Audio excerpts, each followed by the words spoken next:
నమస్తే, welcome to Disha TV. Municipality ఎన్నికల్లో భాగంగా ఇటు కాంగ్రెస్ పార్టీకి అటు బీఆర్ఎస్ పార్టీ నుంచి బీజేపీ పార్టీ నుంచి కూడా పెద్ద పెద్ద సవాళ్ళు అయితే వస్తూ ఉన్నాయి. బీజేపీ పార్టీ కూడా తను ఏ విధంగా గెలవాలో ఒక సపరేట్ మేనిఫెస్టో రిలీజ్ చేసింది.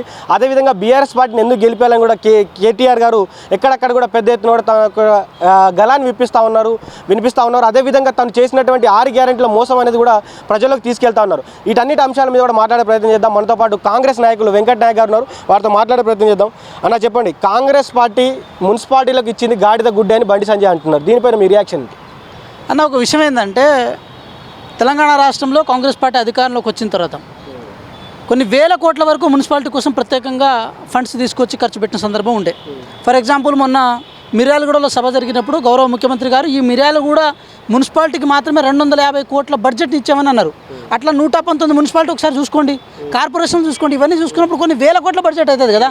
నేనేమంటున్నా, తెలంగాణ రాష్ట్రానికి 8 ఎంపీలు మీరు ఉండి, ఏదో దరిద్రానికో మా దురదృష్టానికో మీరు 8 ఎంపీలు ఉన్న తర్వాత కూడా, 2 కేంద్ర మంత్రులు ఉన్న తర్వాత కూడా మీరు తీసుకొచ్చింది గాడిద గుట్టు కదా. ఒక్క బడ్జెట్లో కూడా ఈ తెలంగాణ రాష్ట్రానికి నిధులు సరిగా తీసుకొచ్చిన సందర్భాలు లేవు.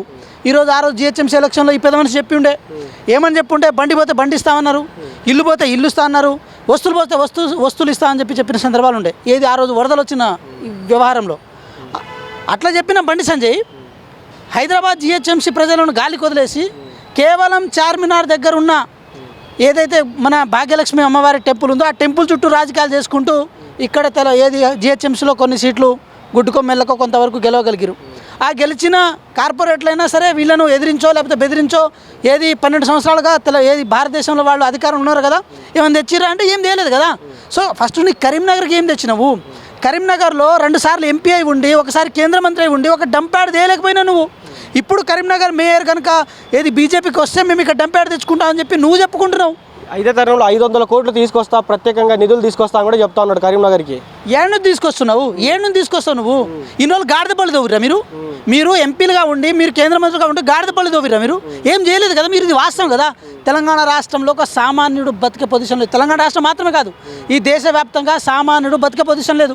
ఈరోజు బంగారు రేట్లు చూడండి, దాంతోపాటు రూపాయి విలువ ఎట్లా పెరిగిపోతుంది చూడండి. అదేవిధంగా ఏది కేంద్ర రాష్ట్ర సంబంధాలు కానీ, కేంద్రం నుంచి రాష్ట్రానికి రావాల్సిన నిధుల విషయంలో కానీ, ఈ తెలంగాణ రాష్ట్రం నుంచి విభజన హామీల విషయంలో కానీ ఏ రోజు కూడా పార్లమెంట్లో గళమెత్త నువ్వు, ఏ రోజు కూడా మాట్లాడే నువ్వు. మాట అంటే హిందూ ముస్లిం అని చెప్పి ఒకటే మాట మాట్లాడుతున్నావు. ఈరోజు నిజామాబాద్లో ఏది కార్పొరేషన్లో అంటే ముస్లింలకు మీరు టికెట్ ఇవ్వలేదా? వారి తరపున మీరు మాట్లాడలేదా? ఎంతసేపటికి గెలవాలన్న ఒకటే ఒక కారణం చేత, ఒకటే ఒక కసి చేత ఈ తెలంగాణ రాష్ట్రంలో మతాల మధ్య విద్వేషాన్ని తీసుకొచ్చి ఈ దేశం నుంచి కానీ కేంద్రం నుంచి కానీ ఏ నిధులు తెలంగాణ రాష్ట్రానికి తీయకుండా ఈరోజు మీరు గాడిద పళ్ళు తవ్వే ప్రయత్నం ఏదైతే చేస్తున్నారో బండి సంజయ్ గారు ఆలోచించుకునే ప్రయత్నం చేయాలి. మేమేమంటున్నాం, మీకు సరిగ్గా క్యాండిడేట్ లేరు.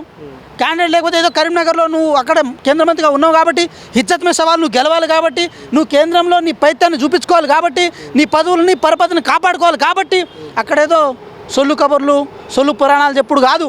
మేమేమంటున్నాం, గాజు గ్లాస్ మీద జనసేన పార్టీ పోటీ చేస్తుంది తెలంగాణ రాష్ట్రంలో, పువ్వు గుర్తు మీద బీజేపీ పార్టీ పోటీ చేస్తుంది.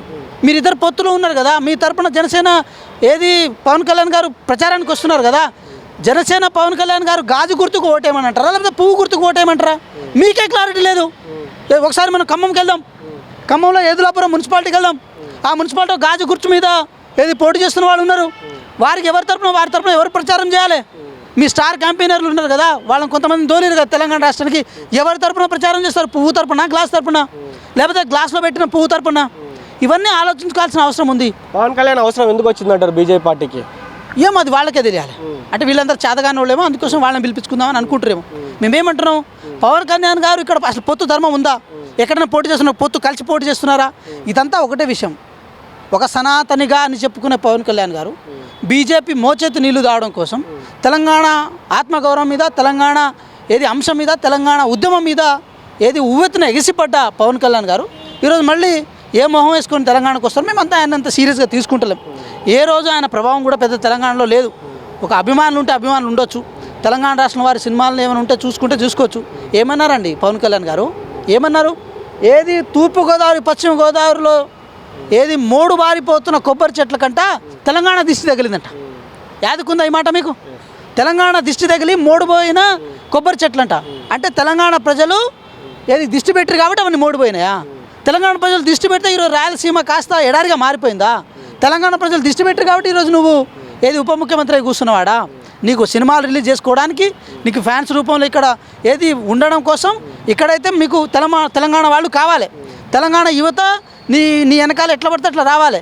కానీ తెలంగాణ వాళ్ళ దృష్టి నీకు ఏది నరదృష్టా? తెలంగాణ యొక్క దృష్టి నీ ఆంధ్ర మొత్తం ఆగమైపోవడానికి పనికొస్తుందా? ఇలా ద్వంద్వ వైఖరితో తెలంగాణ సమాజాన్ని, తెలంగాణ సంస్కృతిని, తెలంగాణ సాంకేతిక అంశాలను ఎందుకు అంటున్నామంటే తెలంగాణ చాలా బ్రాడ్ పర్స్పెక్టివ్లో ముందుకెళ్ళే వ్యవహారంలో ఈరోజు తెలంగాణ మీద ఎప్పటికీ ఒక ముసలి కన్నూరు ఉంటుంది మీకు. ఓకే, మీరు చూసుకున్నట్టయితే ఫోన్ ట్యాపింగ్ విషయంలో ఇటు బీజేపీ సంబంధించినటువంటి వాళ్ళు చెప్తున్నటువంటి మాట ఏంటంటే కాంగ్రెస్ పార్టీ, బీఆర్ఎస్ పార్టీ తమ ఉనికిని కాపాడుకోవడానికి బీజేపీని తొక్కడానికే ఈ ఫోన్ ట్యాపింగ్ డ్రామా ఆడుతున్నారు ఎలక్షన్ల ముందని అంటున్నారు. ఒక విషయం ఏంటంటే ఫోన్ ట్యాపింగ్ అనేది డ్రామా కాదు, అది యథార్థం. ఫోన్ ట్యాపింగ్ జరిగింది, ఎంతోమంది జీవితాలను వాళ్ళు తొంగి చూసిర్రు. ఈరోజు వాళ్ళు ఏదో జాతిపితనో ఇంకేదో డ్రామాలు చేసుకొని ఉండొచ్చు కాక, ఏ డ్రామాలు చేసినా కూడా ఫోన్ ట్యాపింగ్ అనేది నేరం. నేను ఒక్క మాట అడిగే ప్రయత్నం చేస్తున్నా.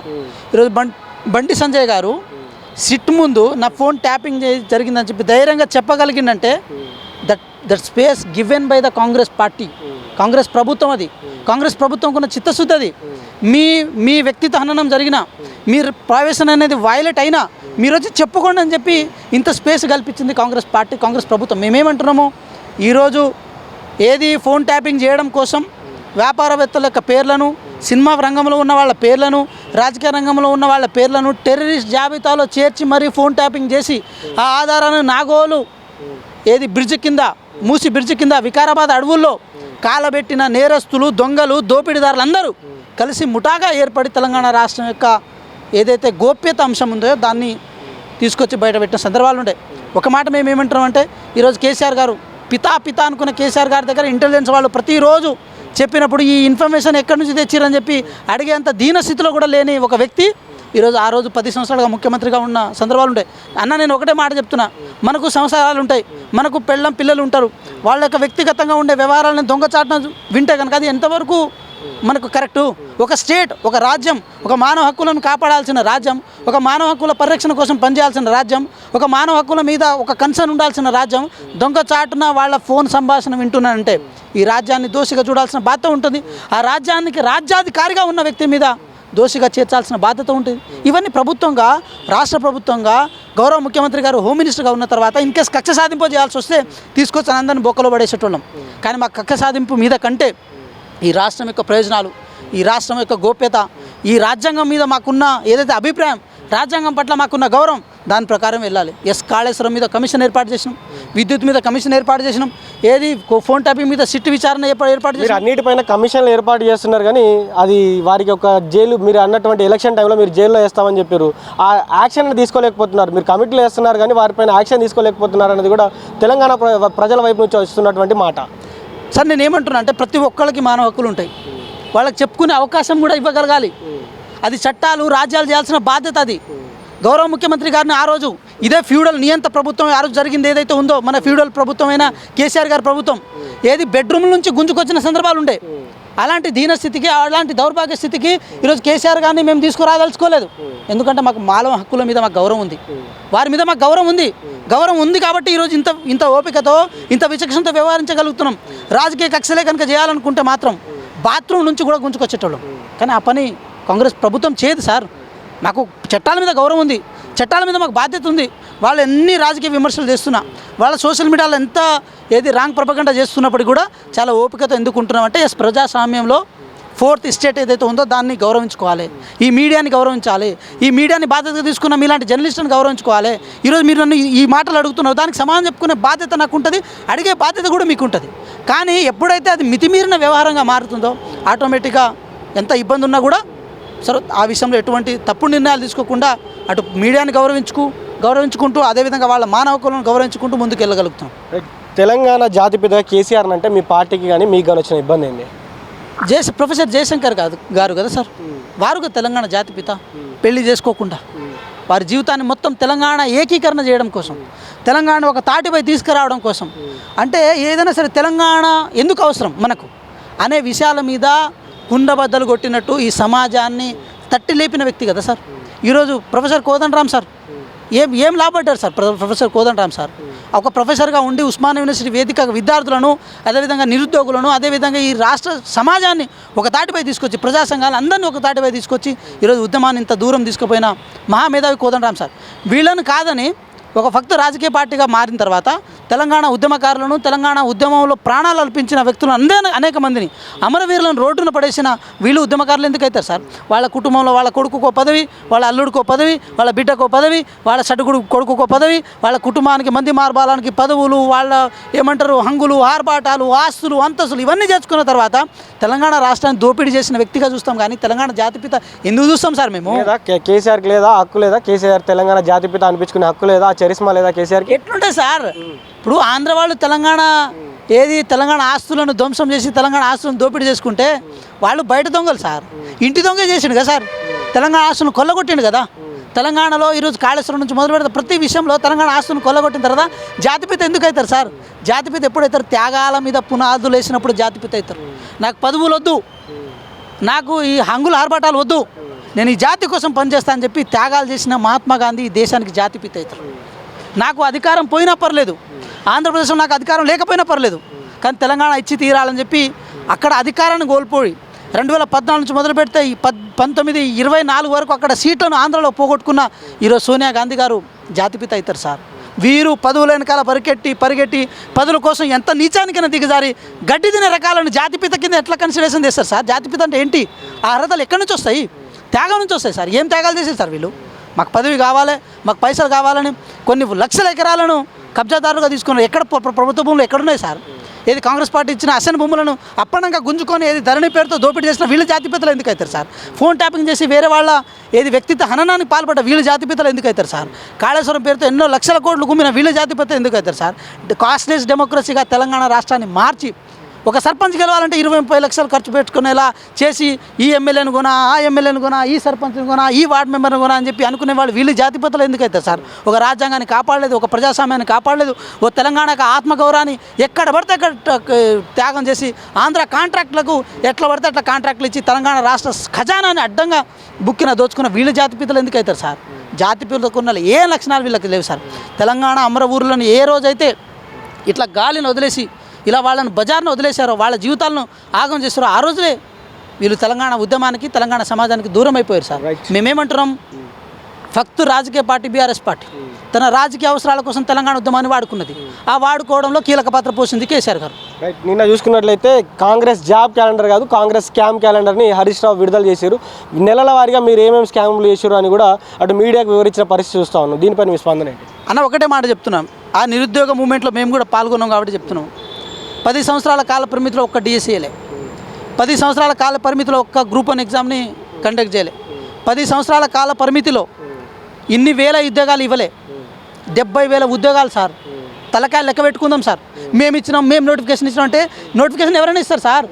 నువ్వు రిక్రూట్ చేసి వాళ్ళ జాబ్ అపాయింట్మెంట్ ఇచ్చినప్పుడే కదా సార్ అక్కడ ఏది అడ్మినిస్ట్రేటర్ మంచిగా ఉండేది. అదేవిధంగా ఇప్పుడు విద్యాశాఖ ఉంది సార్. ఈరోజు తెలంగాణ రాష్ట్రంలో చాలామంది తండాల్లో, చాలామంది గూడాల్లో, చాలామంది దళిత పల్లెల్లో సార్ ఈరోజు టీచర్స్ ఆ రోజు లేకుండా ఉంటాయి సార్. 10 సంవత్సరాల పాటు ప్రైవేట్ విద్య అమాంతం భూమిగా పైకి పెరిగిన సందర్భాలు ఉంటాయి. విద్యార్థులు అక్కడ చదువుకోవడానికి క్వాలిటీ ఎడ్యుకేషన్ లేదు, ఎడ్యుకేషన్ క్వాంటిటీ లేదు, వాళ్ళకి సరైన వసతులు లేదు. వాటిని 11,064 పోస్టులను భర్తీ చేసి ఆ విద్యా వ్యవస్థను పరిపుష్టం చేసిన ఘనత గౌరవ ముఖ్యమంత్రి గారికి దక్కుతుంది సార్. ఇది విద్యా సంస్థలను సర్వనాశనం చేసిన నువ్వెక్కడ? అదే విద్యా సంస్థలను టీచర్ పోస్టులో భర్తీ చేసి అటు నిరుద్యోగులకు, అటు అక్కడ గ్రామీణ ప్రాంతంలో విద్యార్థులకు దేవుడైన ముఖ్యమంత్రి గారు ఎక్కడ సార్? ముందు చూపంటే ఇది ఉంటుంది సార్. ఇంటిగ్రేటెడ్ స్కూల్స్ తీసుకొచ్చి ఈరోజు ప్రతి మండలానికి ఒక ఇంటిగ్రేటెడ్ స్కూల్ తీసుకొచ్చి ఈరోజు విద్యని ముందు తీసుకెళ్తున్న గౌరవ ముఖ్యమంత్రి గారు ఎక్కడ సార్? ఇవన్నీ మనం ఆలోచించుకోవాల్సిన అవసరం ఉంది. నేనేమంటున్నా, గ్రూప్ 1లో ప్రతి దాంట్లో కొర్రీలు పెట్టి ఉన్నా కూడా ఈరోజు ఏది డివిజన్ బెంచ్ జడ్జిమెంట్ వచ్చింది. గ్రూప్ 1లో జడ్జిమెంట్ ఏమని వచ్చింది? ఎటువంటి నిరాధారణమైన ఆరోపణల మీద మనం జడ్జిమెంట్ తీసుకోలేమని చెప్పి వచ్చింది. ఈరోజు దాదాపు 500కు పైగా అడ్మినిస్ట్రేటివ్ ఆఫీసర్స్ కొత్త రక్తం వచ్చింది సార్ ఈరోజు అడ్మినిస్ట్రేషన్లో. అప్పుడు లంచాలతో పనిచేసి అధికారుల చేతిలో అప్పనంగా అధికారాలు ఇచ్చిన ఆ ప్రభుత్వం ఎక్కడ? అధికారాలను నియంత్రణలో ఉంచి వాళ్ళను ప్రభుత్వంలో భాగస్వామ్యం చేసి ప్రజలకి, ప్రభుత్వానికి యాక్సెస్ ఇస్తున్న ఈ ప్రభుత్వం ఎక్కడ సార్? ఇలాంటి చాలా రిఫర్మేటివ్ యాక్షన్స్ ఉన్నాయి. నేనేమంటున్నా సార్, నేను కంక్లూడ్ చేస్తాను. ఇందాక మీరు అడిగిన క్వశ్చన్కి ఇప్పుడు నేను కంక్లూడ్ చేస్తాను. జాబ్ క్యాలెండర్ అనేది ఒక ఫ్రెష్గా వచ్చే ఒక notification sir. First group 4 recruitment అయిపోయింది, తర్వాత గ్రూప్ 1 అయింది, అంటే గ్రూప్ 2 అయింది అనుకుంటా, గ్రూప్ 2 గ్రూప్ 1లో ఏదో ఒకటి అయింది. అయిన తర్వాత గ్రూప్ 3 మొన్న జరిగింది. అంటే అన్నీ ఒకసారి కంప్లీట్ అయిపోయినాయి. అంటే ఒక నోటిఫికేషన్కి ఇంకో నోటిఫికేషన్ ప్యారల్ నోటిఫికేషన్ ఉండదు. ఏదైనా అన్నీ కంప్లీట్ చేసుకున్న తర్వాత ఇవ్వాల్సిన అవసరం ఉంటుంది. సో ఈరోజు ఏం జరిగింది, అవన్నీ కంప్లీట్ అయిపోయినాయి. జస్ట్ ఫ్రెష్ నోటిఫికేషన్తో ఈ ప్రభుత్వం సిద్ధంగా ఉంది సార్. ఆ నోటిఫికేషన్లో దాదాపు ఒక 30,000 40,000 ఆల్రెడీ కానిస్టేబుల్ పోస్టు, ఎస్ఐ పోస్టుల వీళ్ళకి సంబంధించిన ఏదైతే 14,000 వరకు ఉన్నాయని చెప్పి పోలీస్ అకాడమీ నుంచి కానీ లేకపోతే పోలీస్ శాఖ నుంచి కానీ వచ్చిన ఏదైతే ఉందో అవన్నీ కన్సిడరేషన్ తీసుకొని ఒక పరిపూర్ణమైన జాబ్ క్యాలెండర్ రిలీజ్ చేసిన తర్వాత 6 నెలల నుంచి 10 నెలల కాల పరిమితి అది కంప్లీట్ అయిపోవాలి. అప్పుడు ఏమవుతుంది, ఎవరైతే విద్యార్థి నేను ఇంత పైసలు తీసుకొని రూరల్ ప్రాంతాల నుంచి హైదరాబాద్లో కోచింగ్ తీసుకొని చదివే విద్యార్థులకు ఒక ప్రాపర్ యాక్సెస్ ఉంటుంది. ఇవన్నీ ఏం యాక్సెస్ కలిగకుండా ఏదో ఎలక్షన్స్ కోసమో ఉప ఎన్నికల కోసమో దేనికోసమో నోటిఫికేషన్ రిలీజ్ చేసినా అని చెప్పేసి విద్యార్థులందరూ హైదరాబాద్లో తీసుకొచ్చి ఆ హైకోర్టులో కేసు, సుప్రీంకోర్టులో కేసు, ఈడ కొర్రీలు ఆడ కొర్రీలు లీకులు ఇవన్నీ చేసుకుంటూ పోతే విద్యార్థుల యొక్క వాళ్ళ యవ్వనమైన జీవితం ఆగమైపోతాయి సార్. ఇవన్నీ పరిగణలో తీసుకొని గౌరవ ముఖ్యమంత్రి గారు చాలా చిత్తశుద్ధితో నిరుద్యోగుల వ్యవహారంలో కానీ విద్యార్థుల వ్యవహారంలో కానీ చాలా ముందు చూపుతూ ముందుకెళ్తున్నారు. దీన్ని తెలంగాణ సమాజం అర్థం చేసుకోండి. వాళ్ళు చేసే ఏది పనికిమాలిన స్టేట్మెంట్స్లు కానీ పనికిమాలిన రాజకీయాలు కానీ మీరు లోనవ్వకండి. మీరు చదువుకోండి. త్వరలో జాబ్ క్యాలెండర్ రాబోతున్నది. ఆ జాబ్ క్యాలెండర్ మిమ్మల్ని అందరినీ ఉద్యోగులుగా చూడాలన్న ఒక సంకల్పం, ఒక ఆశ గౌరవ ముఖ్యమంత్రి గారికి ఉందని మేము అంటున్నాం సార్. 6 గ్యారెంటీలు ఫెయిల్ అయిపోయినాయి. రానున్నటువంటి రోజుల్లో మరి ఎలక్షన్స్ అయిపోయిన తర్వాత మళ్ళీ రైతు భరోసా ఇస్తా అంటున్నారు. అది కూడా పెద్ద మోసమే. ఎలక్షన్ల కోసమే మళ్ళీ రైతు భరోసా తెరపైకి వచ్చిందని కూడా బీఆర్ఎస్ నాయకులు అంటున్నారు. రింగ్ రోడ్డును తాకట్టు పెడితే కానీ రైతు బంధు ఇవ్వలేని పొజిషన్ వీళ్ళది. 2023 నవంబర్ 30న జరిగిన ఏదైతే ఎలక్షన్స్ ఉన్నాయో వాటిని ఒకసారి మీరు తీసుకోండి. దానికి కేవలం 1-2 రోజుల ముందులో ఏది రైతు బంధు అప్పుడు రైతు బంధు ఇద్దామని అనుకున్నాం. ఇది ఏది నేపథ్యాన్ని ఒకసారి మీరు క్రాస్ చెక్ చేసుకోండి. అంటే అంతకుముందు ఎక్కడ ఏం చేశారంటే ఆ రింగ్ రోడ్డుని ప్రైవేట్ కంపెనీ వాళ్ళకి తాకట్టు పెడితే వచ్చిన 7,500 కోట్ల రూపాయలని ప్రభుత్వంలో జమ చేసుకొని వాటిని డైరెక్ట్ బెనిఫిషియరీ ట్రాన్స్ఫర్ ద్వారా ఏదైతే 2018లో జిమ్మిక్కులు చేస్తారో అదే జిమ్మిక్కులు చేద్దామని అనుకున్నారు. రింగ్ రోడ్డుని తాకట్టు పెడితే కానీ రైతు బంధు ఇవ్వలేని మీరు కానీ ఈరోజు ఈ ప్రభుత్వం ఏ భూములను తాకట్టు పెట్టకుండా, ఏ రోడ్లను తాకట్టు పెట్టుకోకుండా, ఏ ప్రభుత్వ సంపదను తాకట్టు పెట్టుకోకుండా గల్లా గురిగిలో పైసలు దాచిపెట్టుకున్నట్టు మీరు ఇన్ని అప్పులు చేసినా, ఇన్ని విధ్వంసం చేసినా రూపాయి దాచిపెట్టుకొని ఈరోజు రైతు భరోసా ఇద్దామని ప్రభుత్వం అనుకున్నారు. అది కూడా 6,000 సార్ ఎకరానికి. మీకు రోడ్లకు ఇచ్చిరు, మీరు వెంచర్లకు ఇచ్చిరు. కొన్ని 100,000 ఎకరాలు ఉన్న వాళ్ళకు అడ్డగోలుగా మీరు పైసలు పంచిన పొజిషన్ నుంచి ఈరోజు నిజమైన అర్హుదారులకు, నిజమైన లబ్ధిదారులకు ఈరోజు రైతు భరోసా ఇద్దామని చెప్పి ఈ ప్రభుత్వం అనుకున్నది, ఈ ప్రభుత్వం సంకల్పించింది. సో ఏ పథకం కూడా మిస్యూజ్ అవ్వద్దు సార్. ఏ పథకం కూడా మిస్యూజ్ అవ్వద్దు అని చెప్పి ఈరోజు ప్రభుత్వం అనుకున్నది. కాబట్టి త్వరలో అయితే రైతు భరోసా అయితే పక్కా ఇస్తారు సార్. దాంట్లో చివరిగా మీ ఓటర్లకు ఏం చెప్తారు? కాంగ్రెస్ పార్టీ ఓటర్లకు మున్సిపాలిటీ ఎలక్షన్ సందర్భంగా ఏం చెప్పాలి సార్? ఒక మాట ఏంటంటే ఏది అప్రజాస్వామిక ప్రభుత్వం నుంచి ప్రజాస్వామ్య ప్రభుత్వంలోకి ప్రజాపాలనలోకి మనం ఎంటర్ అయినాం. సంక్షేమం కాంగ్రెస్ పార్టీ కొత్త కాదు, అభివృద్ధి కాంగ్రెస్ పార్టీ కొత్త కాదు. ఒక ఇంటర్నల్ డెమోక్రసీలో భాగంగా ఒకరినొకరు క్వశ్చన్ చేసుకుంటూ ఈ ప్రభుత్వం ఇలా ముందుకు సాగుతుంది. ఇంకో 8 సంవత్సరాల పాటు ఈ ప్రభుత్వం ఇట్లే ఉంటుంది. మళ్ళీ ఎలక్షన్ జరుగుతాయి, మళ్ళీ గెలుస్తాం, అట్లే ఉంటుంది. ఆ సాంప్రదాయం కూడా అట్లే ఉంటుంది. ఈ 8 సంవత్సరాల కాల పరిమితిలో తెలంగాణ రాష్ట్రంలో ఉన్న అభివృద్ధి ఏదైతే ఉందో అది జోడేట్ల బండ్లలాగా సంక్షేమం అభివృద్ధి 2 ముందుకెళ్తాయి. దీంట్లో మీరందరూ భాగస్వామ్యం కావాలి. ఏది కాళ్ళకు కట్టలు పెట్టి అడ్డుకు పుల్లలు వేసేటోళ్ళని మీరు ఎంకరేజ్ చేయకండి. కాంగ్రెస్ పార్టీ చేయి గుర్తు మీద ఓట్లేసి ఈరోజు కాంగ్రెస్ చైర్మన్లను, మేయర్లను మీ నగరపాలకంలో కానీ మీ పట్టణాల్లో కానీ మీరు తెలుసుకుంటే ప్రజాప్రభుత్వంలో మీకు ఇంకా నిధులు రావడానికి, మీకు ఇంకా అభివృద్ధి జరగడానికి ఆస్కారం ఉంటుందని చెప్పి తెలంగాణ రాష్ట్ర ప్రజలను వేడుకుంటున్నాం. ఇది వెంకట నాయక్ గారు చెప్తున్నటువంటి మాట. ఏదైతే అటు మున్సిపల్ ఎన్నికల్లో బీజేపీ పార్టీ కావచ్చు, బీఆర్ఎస్ పార్టీ చెప్తున్నటువంటి మాటలకు తిప్పికొడుతూ బీజేపీ పార్టీ తెలంగాణకి ఇచ్చింది ఏం లేదు, అటు బీఆర్ఎస్ పార్టీ కూడా తెలంగాణకు చేసింది ఏం లేదు, అన్యాయాలు అక్రమాలు తప్ప ఇప్పుడున్నటువంటి ప్రజాప్రభుత్వానికి ఓటేయండి, మేము ఈ ప్రజాప్రభుత్వంలో ప్రజాపాలనలో మీకు రానున్నటువంటి రోజుల్లో జాబ్ క్యాలెండర్ రాబోతా ఉంది, అదేవిధంగా రైతు భరోసా రాబోతా ఉంది, మున్సిపాలిటీలకు పెద్ద ఎత్తున కూడా నిధులు ఇవ్వబోతున్నామని కూడా చెప్పడం జరిగింది. సో చూస్తూనే ఉండండి దిశ టీవీ. నేను మీ journalist Srikanth with video journalist Vamshi, press club, Hyderabad.